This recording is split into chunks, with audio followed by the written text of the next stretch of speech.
আচ্ছা, আমি হচ্ছে এই সামনে এইচএস পরীক্ষা, তো ছেলেপেলের জন্য কিছু এই শর্ট কোশ্চেন মানে এমসিকিউ এসিকিউ এই যে খাতায় লিখলাম একটু তোদের জন্যে, বুঝলি? তোরা একটু পরীক্ষা টরীক্ষা দিবি তো। আচ্ছা, যাই হোক, কিন্তু এখানে প্রশ্ন উত্তর একসঙ্গে করে করা আছে, তো এগুলো আমি ডেসক্রিপশানে দিয়ে দিব ফটো তুলে।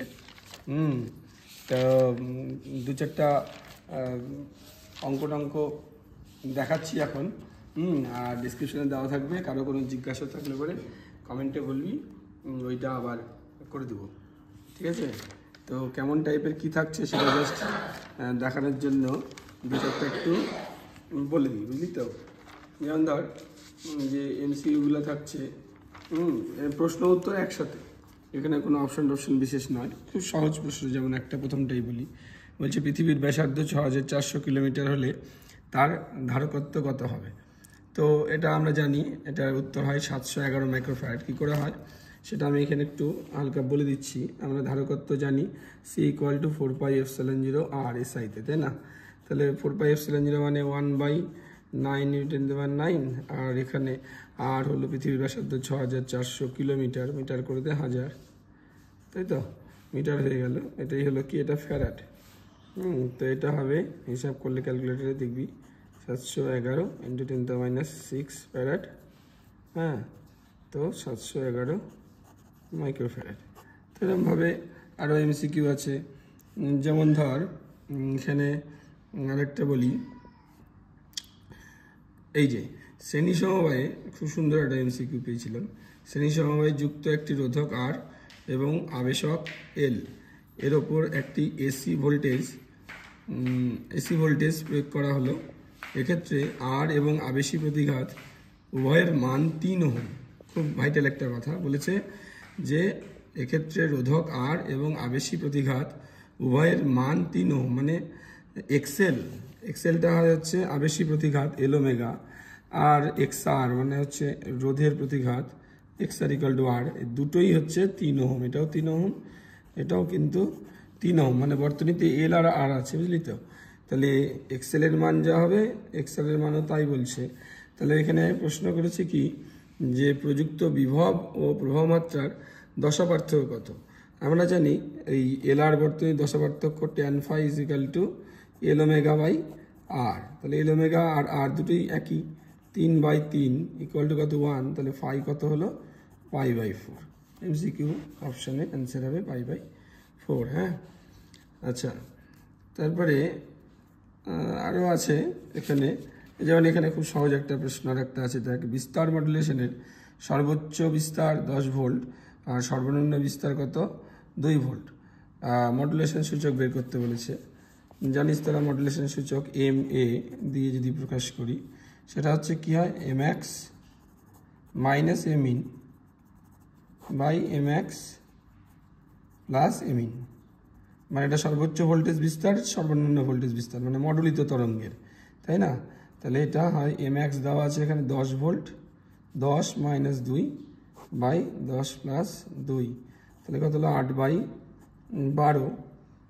8/12 হলে 4 দিয়ে ভাগ কর, 4 × 2 = 8, 3 × 4 = 12, 2/3। তাহলে মডুলেশন সূচক হয়ে গেল কত 2/3, ঠিক আছে? আচ্ছা, এতো এরকম শর্ট কোশ্চেন আরও আছে। যেমন ধর এখানে একটা শর্ট কোশ্চেন আছে, এই যে এটা করেছি আমি এখানটাতেই, এল আর বর্তনীর ক্ষমতা গুণক দেওয়া আছে 1/√3। হ্যাঁ, তো বলেছে কম্পাঙ্ক দ্বিগুণ করলে ক্ষমতা গুণক কত হবে? তো ক্ষমতা গুণক আমরা জানি কি, cos θ = R/Z। আমি এখানে কয়েকটা স্টেপ জাম্প করেছি। ক্ষমতা গুণক cos θ ফর্মুলা হচ্ছে cos θ = কত হয় R/Z।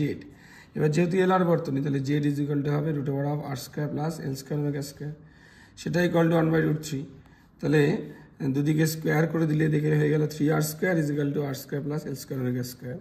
তাহলে এল ওমেগা হয়ে গেল √2R। এবার বলছে কম্পাঙ্ক দ্বিগুণ করতে হবে, তাহলে cos θ = R/√R² + L × ওমেগার জায়গায় লিখে দিলাম 2ω তার স্কোয়ার। ওকে, তাহলে এই যে এখানে এল ওমেগা কত √2R, তার স্কোয়ার করলে কত হবে 2R², আর এখানে 2 স্কোয়ার 4, তাহলে 4 × 2 = কত 8, 8R²। আর স্কোয়ার প্লাস এইট আর স্কোয়ার কত 9r স্কোয়ার, রুট থেকে বেরোলো কত 3r, আর কেটে গেল 1/3। হ্যাঁ, সুন্দর অঙ্ক।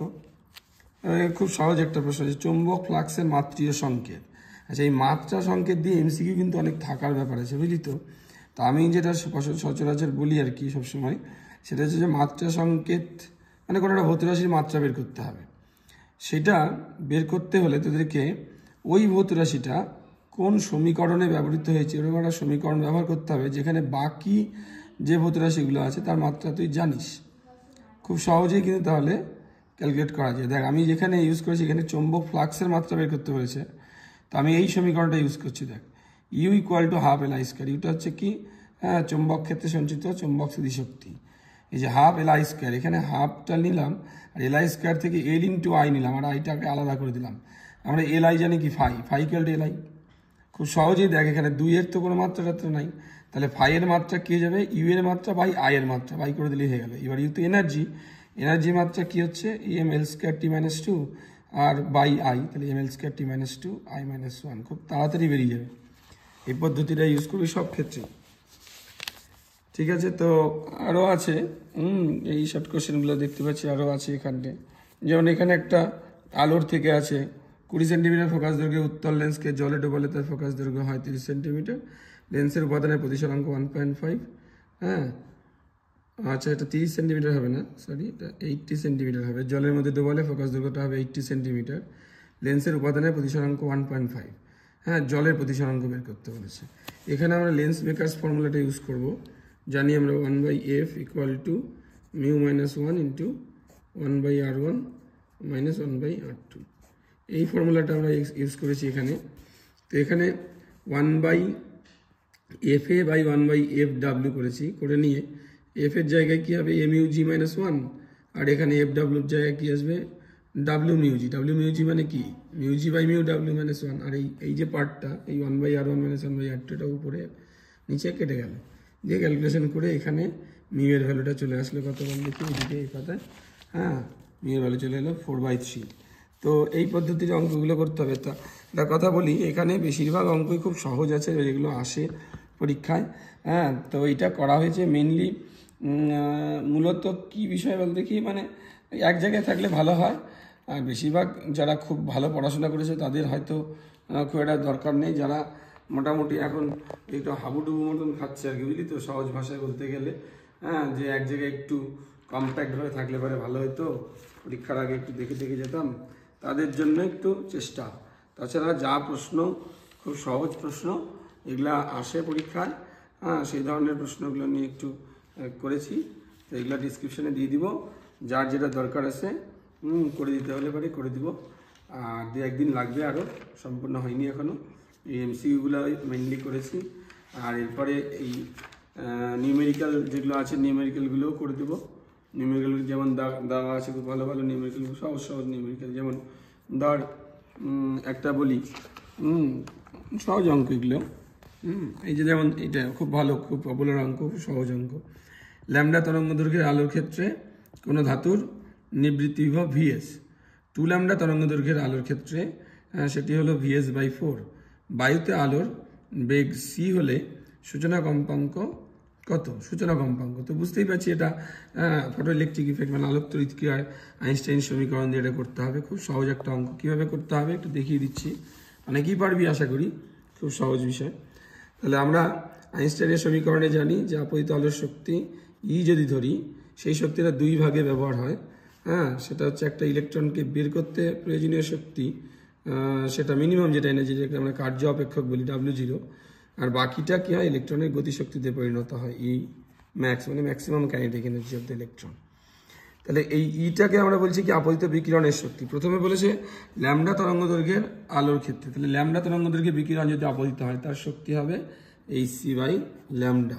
ওকে, আচ্ছা, এই W0 নির্দিষ্ট ধাতুর জন্য কিন্তু ধ্রুবক, একটাই ধাতু যেহেতু W0 ধ্রুবক।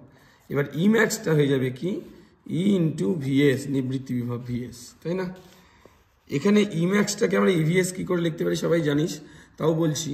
ই ম্যাক্স ইজিক্যাল টু ইভিএস, মানে ম্যাক্সিমাম কাইনেটিক এনার্জি যে ইলেকট্রনটা তাকে রুখতে মানে তাকে প্লেটে আসতে দেবে না।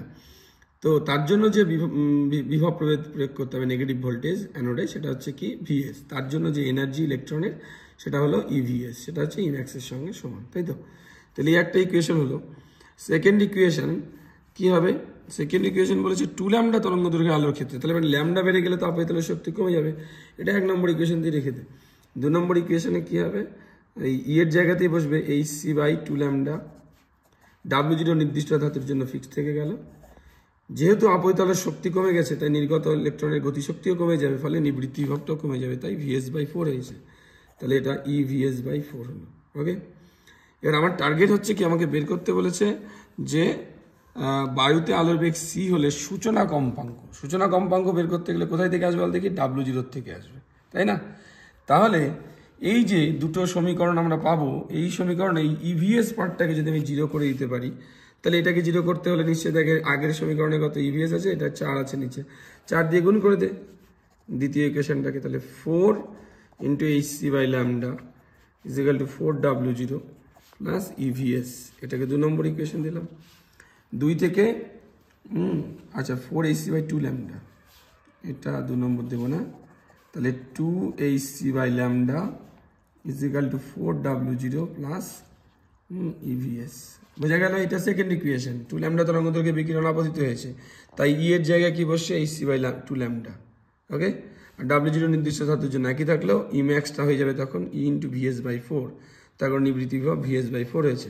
ওকে, তাহলে এবারে এই ইকুয়েশনটাতে 1 নম্বর ইকুয়েশন সলভ করার জন্য আমরা কি করছি? 4 দিয়ে গুণ করে দিলাম। তাহলে 4 দিয়ে গুণ করে দিলে এটা 2hc/λ হয়ে গেল, 4W0 প্লাস ইভিএস। এই 4 EVS/4 ছিল, 4 দিয়ে গুণ করে দিলে হয়ে গেল ইভিএস। এবার এটা 2 নম্বর করে দে, 2 - 1 করি, 2 - 1 করে পাই।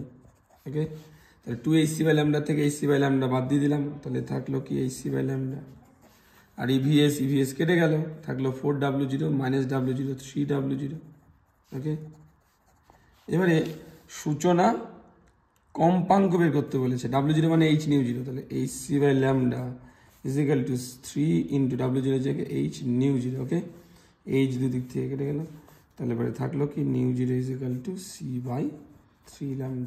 হ্যাঁ, μ0 কি হলো? c/3λ। এটাই অ্যান্সার। এরকম আরও কিছু অঙ্ক হবে, সম্পূর্ণ করা হয়নি। হ্যাঁ, অঙ্ক আরও দেবো, MCQ কমপ্লিট হয়নি, MCQ আরও হবে। ঠিক আছে, চেষ্টা করবো 100-2 MCQ করার, আর মোটামুটি সখানেক নিউমেরিক্যাল তাদের জন্য।